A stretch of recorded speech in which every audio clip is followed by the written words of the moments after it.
आज हम लोग फिर से शुरुआत करने वाले हैं चैप्टर 5 का, जो कि है class 6 different way in life. तो अब इसमें हम लोग रिलीजियस लाइफ तक हम लोगों ने पढ़ा था, तो अब ठीक वहीं से अब पढ़ते हैं religious life. The varna and ashram system where as per the religious addicts religion formed an important part of life. In the Vedic age, the Aryan believed in one supreme God, and mukti or moksha, salvation, was the chief goal of life. The chief mode of worship was by conducting yajna or fire sacrifice, in which oblation were paid to Indra, and Indra the rain god, Agni the fire god, and Soma the moon god. Other deities like Surya, Shiva, Vishnu, and Brahma were also worshipped. During the early Vedic age, the Aryans were chiefly nomadic, so there were no temples. They were constructed when they settled down during the later Vedic age. With time, more theories of philosophy were developed to attain mukti, such as Jan Marg, the path of learning, Bhakti Marg, the path of devotion, and Karma Marg, the path of action और duty. तो धार्मिक जीवन की बात करें तो वर्ण और आश्रम प्रणाली जो हमें देखने को मिलती है, इसके अनुसार, इसके आदेशों के अनुसार वैदिक काल में जीवन का महत्वपूर्ण हिस्सा बन जाता है धर्म। आर्यंस की बात करें तो आर्यन सिर्फ एक परम ईश्वर में विश्वास रखते थे और मुक्ति या मोक्ष जो जीवन का एक लक्ष्य होता था, इसे एक प्रमुख लक्ष्य माना जाता था।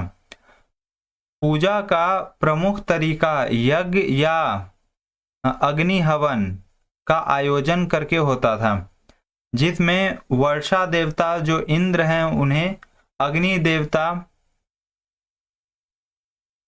देवता और सोम जो कि चंद्र देवता हैं, इनका आदान प्रदान किया जाता था। अन्य देवी देवताओं जैसे सूर्य, शिव, विष्णु और ब्रह्मा का भी पूजन किया जाता था। प्रारंभिक वैदिक काल में आर्य प्रमुख रूप से गुमानी थे, या कह सकते हैं कि जो उस समय में लोग इधर से उधर जाया करते थे, वो लोग सेटल्ड नहीं थे, इस कारण वो लोग उस समय में टेम्पल्स का निर्माण नहीं करते हैं।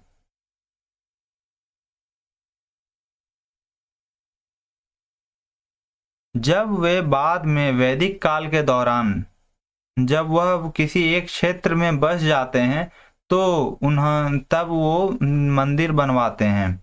समय के साथ साथ मुक्ति प्राप्त करने के लिए और भी दार्शनिक सिद्धांत विकसित हुए। जैसे जैसे समय बढ़ते चला जाता है तो और भी अलग अलग फिलोसफी आती है, जैसे ज्ञान मार्ग जो शिक्षा का मार्ग होता है, भक्ति मार्ग जो भक्ति का मार्ग है, और कर्म मार्ग जो कार्य का मार्ग होता है। अब आ जाते हैं एजुकेशन पर। Education. The Aryan received education during the first 25 years of life, Brahmacharya ashram. During it, a young child was admitted to a Gurukul or ashram where he lived with the rishi or teacher and studied under his guidance. The ashram were built in deep forest away from the town. The rishi taught him reading, writing, arithmetic, science, politics, agriculture, and animal husbandry. In addition, religious texts were taught to be learnt by rote. No fees was charged for education, but the people had to help in the ashram work, like gathering firewood, looking after cows, cleaning, farming, cooking, etc. At the end of education, a Guru Dakshina was given by the people as per his ability. The Gurukuls were given grant by the ruler and rich people. तो अब शिक्षा की बात करें तो आर्यन जो लोग थे अपने जीवन के पहले 45 वर्षों के दौरान शिक्षा प्राप्त करते थे, जिसे ब्रह्मचार्य आश्रम कहा जाता था। सॉरी 45 नहीं, 25 ईयर, फर्स्ट जो 25 साल है उसमें वह ब्रह्मचार्य आश्रम में शिक्षा प्राप्त करते थे। इसके दौरान एक छोटे बच्चे को गुरुकुल या आश्रम में प्रवेश कराया जाता था, जहां वह ऋषि या शिक्षक कहें उनके साथ रहकर उनके मार्गदर्शन में अध्ययन करता था। आश्रम गहरे जंगल में बनाए जाते थे, शहरों से यह दूर रहते थे। ऋषि उसे पढ़ाई कराते थे, जैसा कि आप पढ़ाई, लिखना और गणित, विज्ञान, राजनीति, कृषि और पशुपालन, इन क्षेत्रों में वह उन्हें अध्ययन कराते थे। इसके अलावा धार्मिक पाठ्यों को भी याद कराया जाता था, इनकी भी शिक्षा दी जाती थी। शिक्षा के लिए कोई शुल्क तो नहीं लिया जाता था, लेकिन छात्रों को आश्रम के कई काम में मदद करनी पड़ती थी, जैसे लकड़ी को लेकर आना, गायों की देखभाल करना, सफाई करना, कृषि करना, खाना पकाना इत्यादि। शिक्षा अंत में छात्र अपनी शिक्षा जैसे ही खत्म हो जाती है तो उसके बाद छात्र अपनी क्षमता के अनुसार गुरु दक्षिणा देते थे। राजाओं और धनी लोगों के द्वारा भी गुरुकुल को अनुदान दिया जाता था। अब नेक्स्ट देखते हैं इकोनॉमिक लाइफ। तो agriculture and animal husbandry were two main occupation for the Aryans. They grew crops such as wheat, rice, barley, millet, cotton and oilseed. In addition to fruit and vegetable, they use cattle for milk and also use animal for drawing cart and plug. They domesticated cows, sheep, oxen, goat, dogs and horses. The cow was given a scared place and it could not be hurt in any way. Other important occupations included weaving, spinning, pottery, carpentry, metalwork, leatherwork, etc. The discovery of iron made it is an important metal to make tools and weapons, and the occupation of an ironsmith gained importance. As town expanded during the later Vedic age, trade flourished. Both long distance and sea trade have been mentioned in the Vedas. People knew about other civilizations. They learned new trades from them, like cutting of jewels, dyeing, etc. In the beginning, the barter system was practiced, but with time, coin came to be developed. अब आर्थिक जीवन जो है, economic life, उसे देखते हैं। कृषि और पशुपालन आर्यों के लिए दो प्रमुख व्यवसाय थे। उन्होंने गेहूं चावल, जौ, बाजरा, कपास और तिलहन जैसी फसलें उगाई। फल और सब्जियों के साथ वे दूध के लिए पशुओं का उपयोग करते थे और गाड़ियों और हल की खिंचाई के लिए भी जानवरों का ही उपयोग करते थे। वे गाय, भेड़, बकरी, बैल, कुत्ता और घोड़े को पालते थे। गाय को उन्होंने काफी पवित्र स्थान दिया और उसे किसी भी तरह की चोट नहीं पहुंचे, इसका ख्याल रखते थे। अन्य महत्वपूर्ण व्यवसायों में बुनाई, धागा बुनाई, मिट्टी का बर्तन, बढ़ई, धातु कार्य, चमड़े का काम आदि शामिल था। लोहे को खोजने में यह एक महत्वपूर्ण धातु बनकर निकला।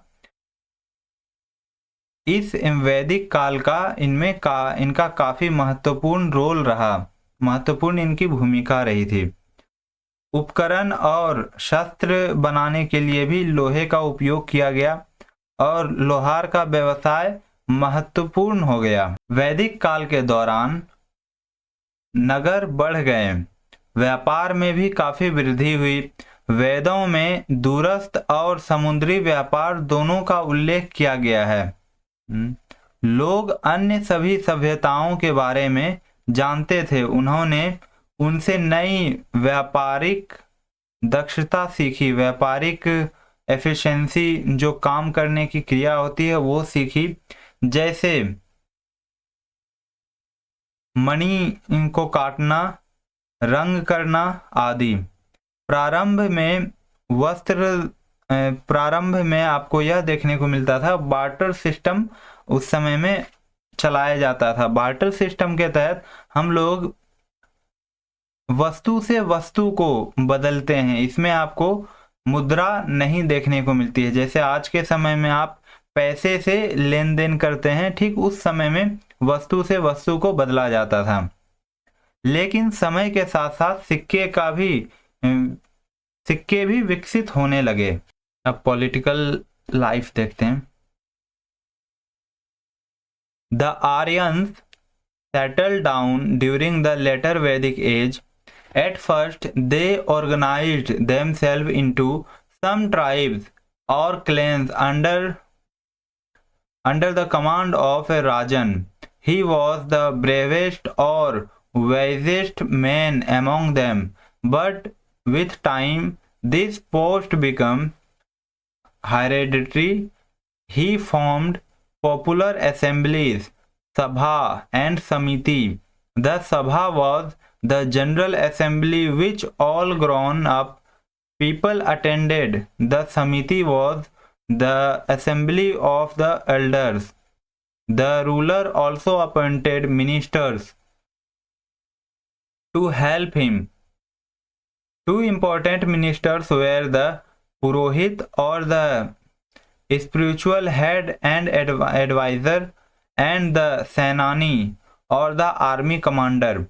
The ruler received bali or gift from people to meet diverse need of the territory. Gradually, larger kingdoms were formed as the king became powerful. They liked to be called Maharajas or Samrat. Some of the powerful kingdoms of this time included Kashi, Magad, Kuru, Panchala, Kaushala, Anga, etc.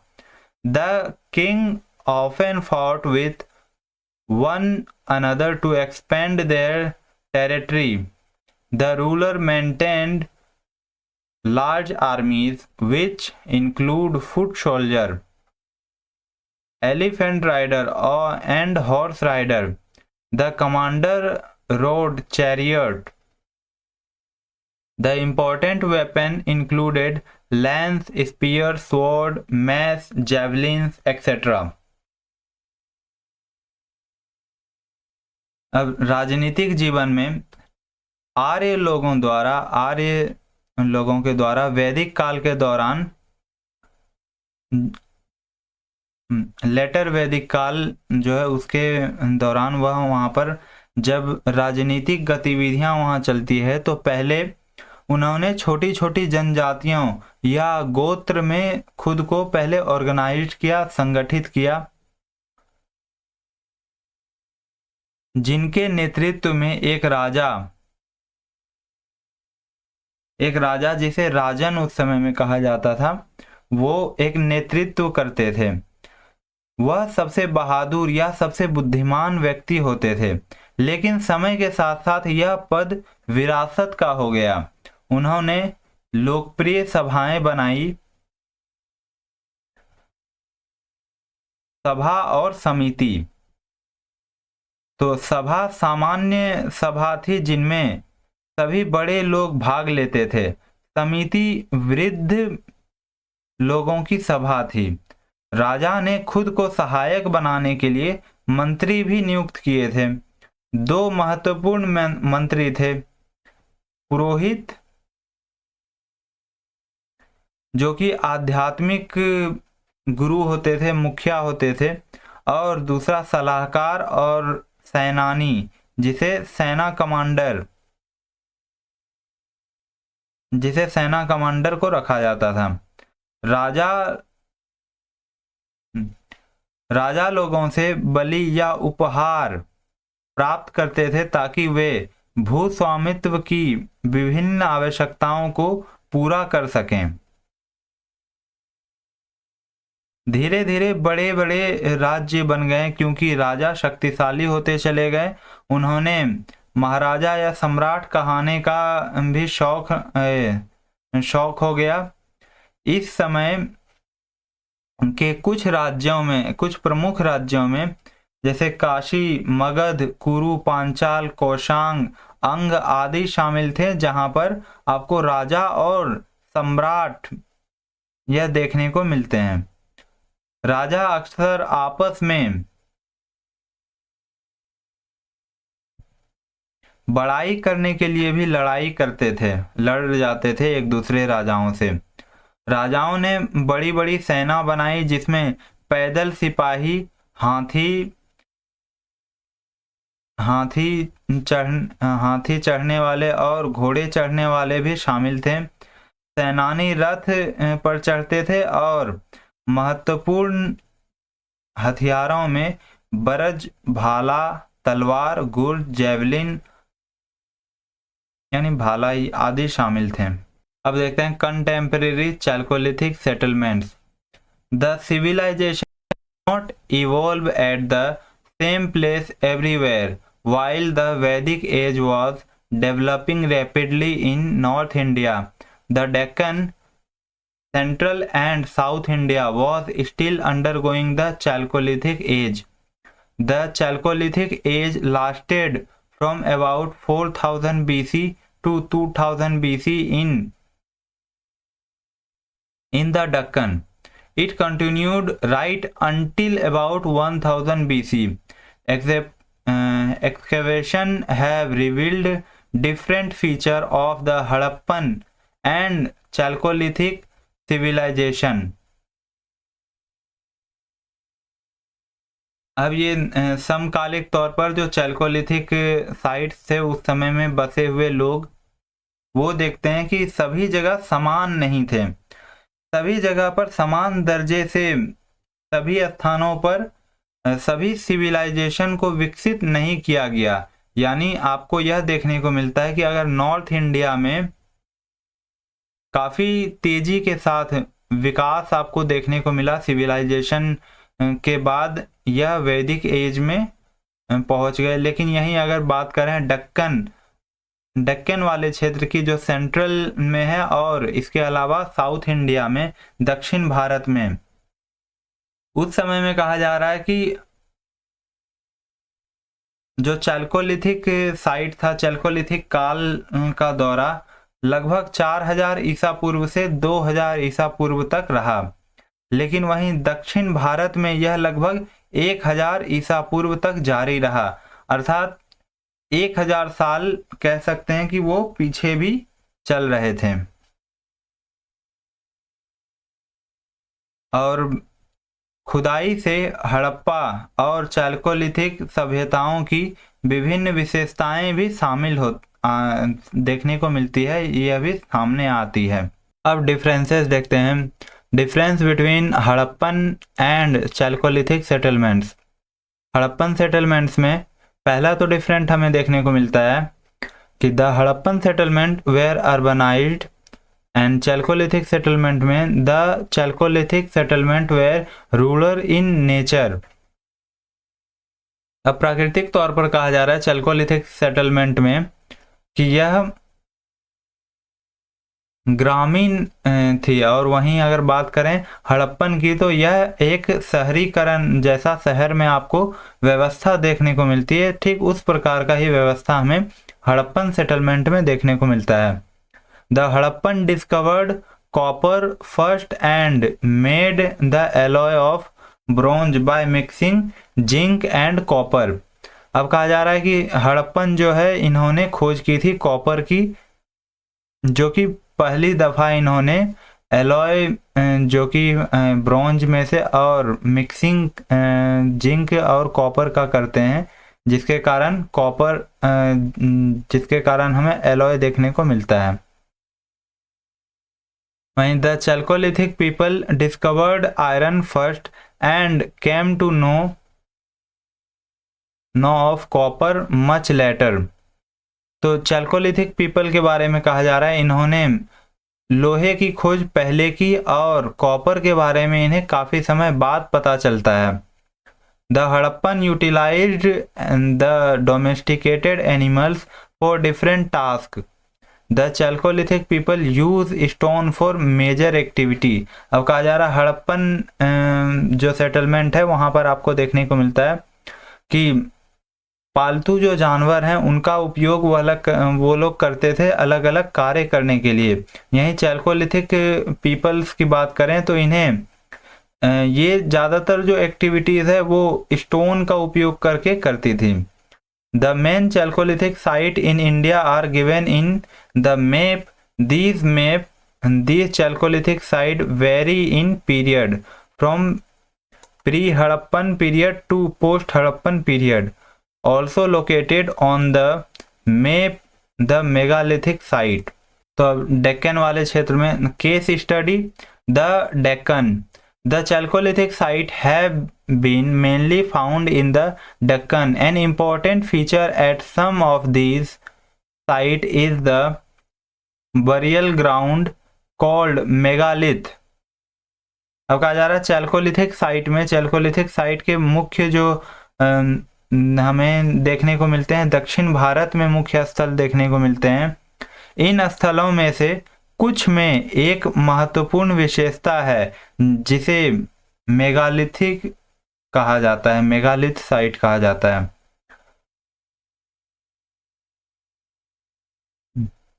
अब megalithic के बारे में देखते हैं। Megalith, the word megalith mean a large stone और boulder. The Chalcolithic burial site have been marked by large stones called megalith. When North India witnessed the Vedic age in the Deccan around 3000 years ago, the Chalcolithic site saw the practice of marking burial site with megalith. These sites tell a lot about the people inhabiting these places. Several of these features are quite common. For example, black and red ware. Pottery was buried with the dead stone. Stone and gold ornament tools. The weapon were also buried with them. These things showed the social status of the buried people. A burial site at Brahmagiri was found with conch shell, copper, bangle, stone, and gold beads, which clearly marks the importance of the dead person. Other burial pits had dead bodies with some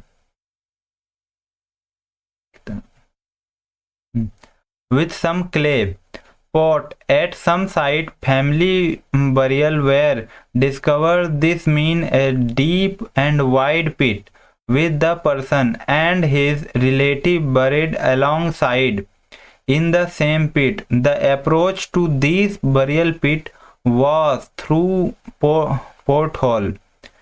Stone circles or boulders marked the burial spot. At Inamigan, the burial site were located in the house themselves. The dead bodies had their heads toward the north. Food and water was kept in vessel near the dead bodies. Maybe they thought that the dead body might need them during their onward journey. तो megalithic site की बात करें तो megalith जो शब्द होता है उसका मतलब होता है एक बड़ा पत्थर या बोल्डर।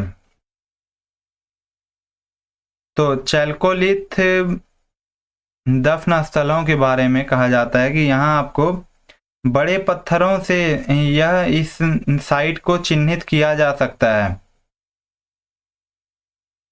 और बड़े पत्थर जहाँ होते हैं उसे यानी कि इन्हें मेगालिथ कहा जाता है। अब लिथ का मतलब आप सबको पता है, लिथ इनका यूज करते हैं हम लोग जहाँ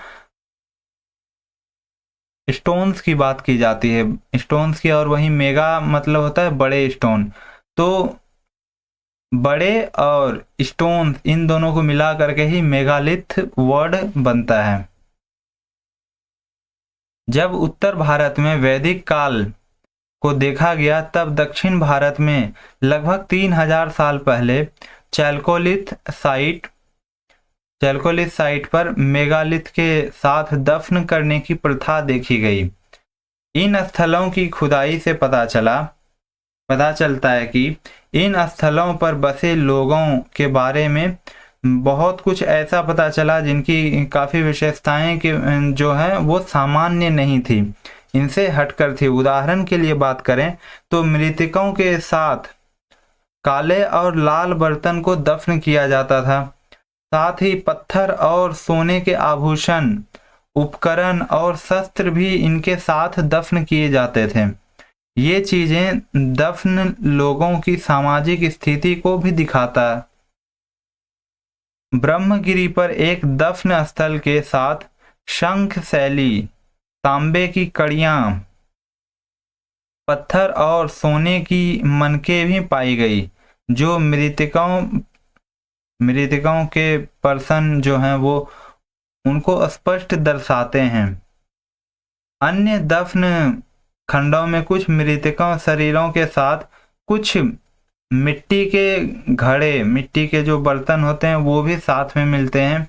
कुछ स्थलों पर पारिवारिक दफन भी पाया गया। परिवार के जो सभी मेंबर्स होते हैं उन सबको एक ही स्थान पर, इसका मतलब है कि व्यक्ति और उसके रिश्तेदार इन सबको एक ही जगह पर, एक ही गड्ढे में कह सकते हैं, वहां दफन किया गया। इन दफन खड्डों को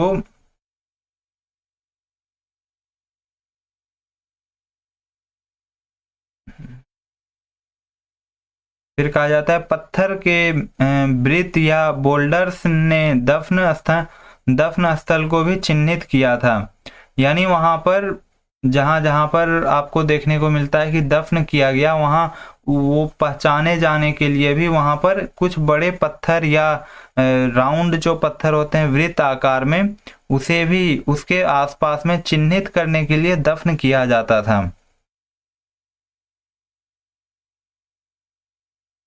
और कुछ ऐसे भी क्षेत्र देखने को मिले जहां पर घरों में ही उनको दफन किया जाता था। मृत शरीर का सिर उत्तर की ओर रखा जाता था।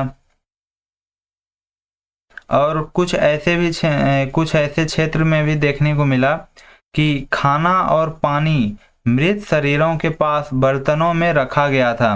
शायद उनका यही मानना रहा होगा कि मृत लोग अपने आगे की यात्रा के दौरान हो सकता है कि उनको इन सभी चीजों की आवश्यकता हो।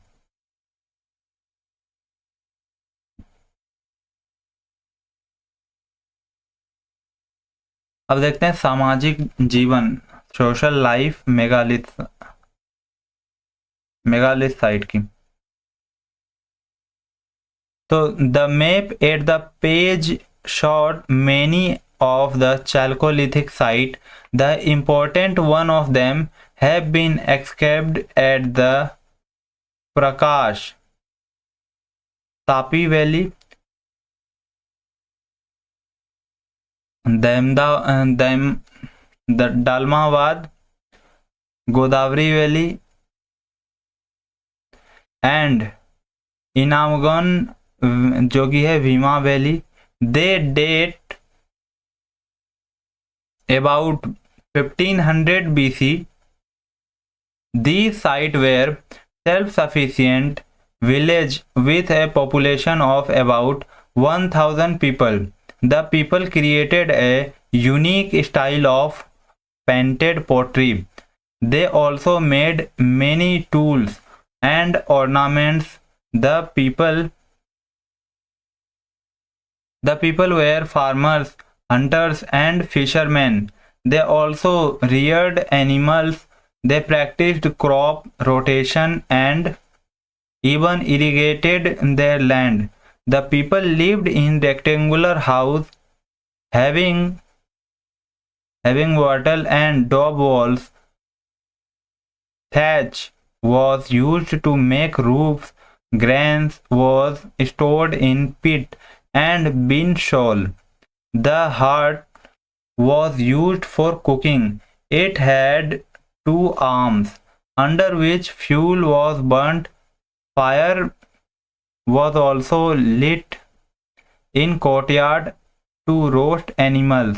The people fed on barley, wheat, lentils, peas, grams, and beans. अब बात करें पेज नंबर 38 में, जैसे हमें मैप में देखने को मिलता है कि कुछ महत्वपूर्ण स्थल जो कि तापी घाटी, जो कि इधर देखते हैं, इधर हमें तापी घाटी के पास देखने को मिलता है। और फिर उसके बाद दैमाबाद जो कि गोदावरी घाटी, ये गोदावरी घाटी जो कि मुंबई के पास में आपको देखने को मिल रहा है, यहाँ पर है। और सीमा घाटी जो कि इनाम गांव ठीक आपको गोदावरी के ठीक नीचे आपको देखने को मिल रहा है, ब्रह्मगिरी से ठीक ऊपर।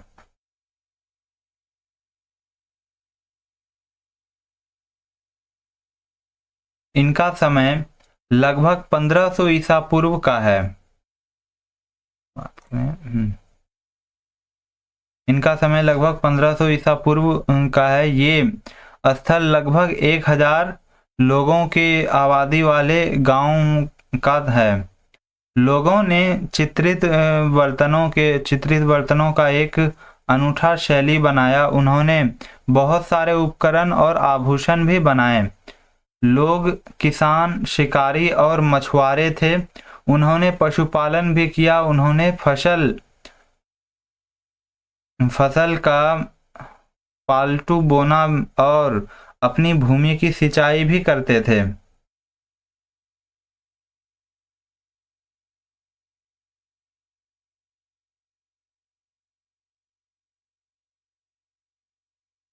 लोग अपने घरों को वेंटल और डॉब की दीवार से बनाते थे। छानने के लिए छत का जो उपयोग करते थे, वो एक लकड़ियों द्वारा वो छारा जाता था। अनाज गड्ढों और बिन सोल्स में संग्रहित किया जाता था। मतलब एक गड्ढे बनाए जाते थे और उसमें अनाज को कोई क्षति ना पहुंचे, इसलिए उसमें अच्छे तरह से संग्रहित किया जाता था। बर्तन को खाना पकाने के लिए इस्तेमाल किया गया। इसमें दो आपको बाइयां देखने को मिलती है, जिसके नीचे ईंधन जलाया जाता था। फिर एक और जो है जो जानवरों को भूनने के लिए, आग लगाने के लिए ईंधन का उपयोग भी किया जाता था। लोग जौ, गेहूं, दाल, अरहर, चना और बीन्स खाते थे। अब the trade and economic life. The village was surrounded by fortification wall. There is evidence on the riverfront that a landing platform was once built to land boats. The field around the river god had channels and embankment which brought water from rivers for irrigation. Many stone tools were used to cut meat, plant and animal hide. Terracotta bead, semi-precious gems, ivory and seashells have been unearthed at Inamgaon. Articles made of gold and seashells point to trade with Karnataka and some other place far away from the site. Bullock cart seem to have been used for long distance trade. Several other occupations were also in vogue like weaving, dyeing, jewelry making, etc.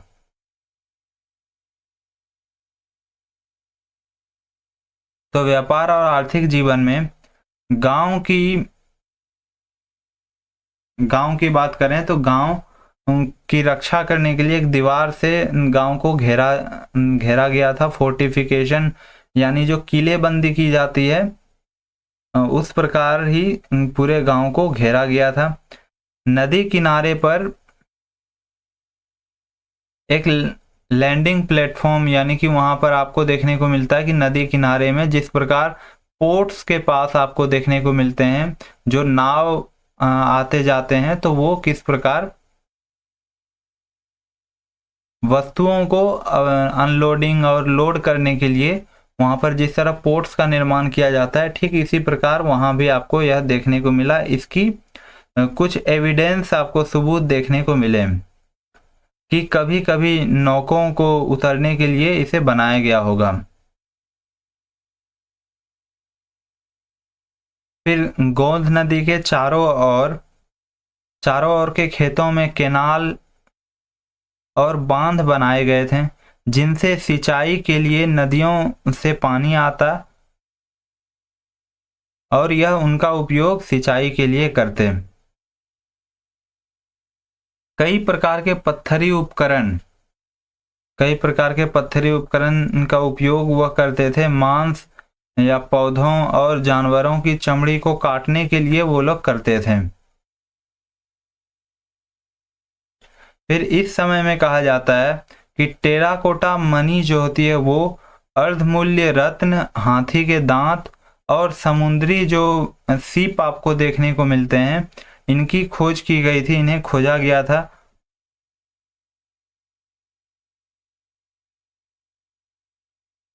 और इसी समय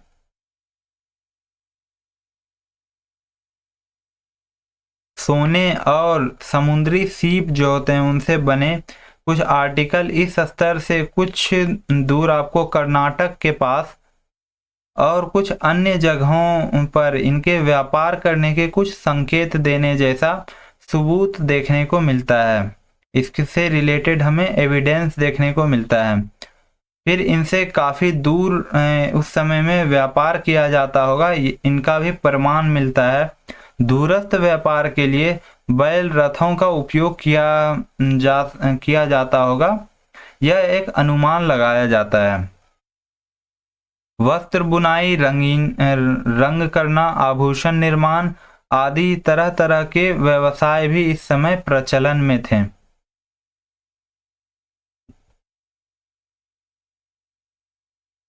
अब religious life. The people practiced a religious life.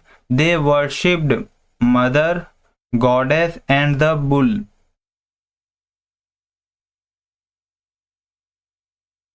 They also worshipped a deity who resembled Shiv Pashupati.